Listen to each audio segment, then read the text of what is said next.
চাঁদ দেখা সাপেক্ষে ২০২৭ সালের ১৫ই মে হবে পবিত্র হজ। ইতোমধ্যে কর্মসূচি ভিত্তিক ধারাবাহিক টাইমলাইন প্রকাশ করেছে সৌদি সরকার। গাইডলাইন অনুযায়ী ২৯শে জুলাই নুসুক মাসারের মাধ্যমে হজ যাত্রীদের হাউজিং প্রেফারেন্স দিতে হবে। সম্প্রতি বাংলাদেশ সরকারের ধর্ম বিষয়ক মন্ত্রণালয় ঘোষণা করেছে হজ প্যাকেজ।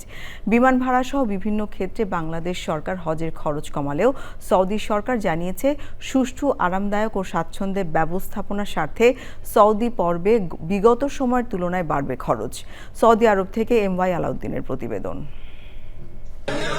হজের বাকি আরও 10 মাস হলেও হজের সেবার মান বৃদ্ধি, অন্যান্য কার্যক্রম নির্ধারিত সময়ের মধ্যে সম্পন্ন করতে সৌদি সরকারের দেয়া গাইডলাইন অনুযায়ী ধর্মমন্ত্রী কাজী শাহ মুফাজ্জল হোসেন কায়কোবাদ বাংলাদেশের সরকারি বেসরকারি অংশীজনদের নিয়ে হজের প্যাকেজ ঘোষণা করেন। নিবন্ধন 24 সেপ্টেম্বর 2026 তারিখে শেষ হবে।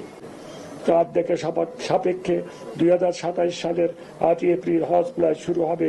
2027 সালের হজে কোন এলাকায় কতজন হাজির জন্য কত দূরত্বে কি মানের হোটেল, হাজির আবাসন হবে তার পরিকল্পনা জানাতে হবে।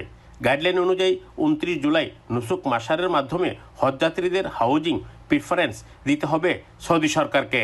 সেই অনুযায়ী বেসরকারি এজেন্সিগুলো আসতে শুরু করেছে মক্কায়।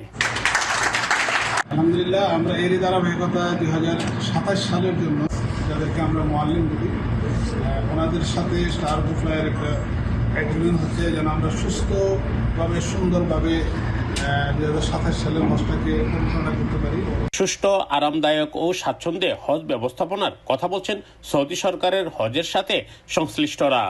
বাংলাদেশের বেসরকারি এজেন্সিগুলো সরকারকে অনুসরণ করে মক্কায় আসছে, আমাদের সাথে হজের সার্ভিস বিষয়ে চুক্তি করছে। রাজকীয় সৌদি সরকারের নির্দেশনা অনুযায়ী হজের কার্যক্রমকে এগিয়ে নিয়ে যাচ্ছে।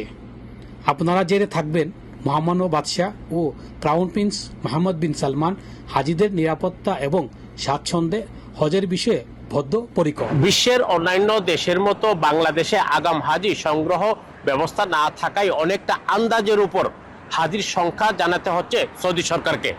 অভিজ্ঞ মহল মনে করছেন, বাংলাদেশ যদি আগামী 5 থেকে 10 বছর মেয়াদের প্রি রেজিস্ট্রেশন চালু করে এবং হাজির টাকা বাংলাদেশ সরকারের হাতে থাকতে বছর যে বাংলাদেশের হজ ব্যবস্থাপনা নিয়ে বিভিন্ন প্রশ্ন থাকে সেটা থেকেও মুক্তি পাওয়া যেতে বলে মনে করছেন সংশ্লিষ্টরা।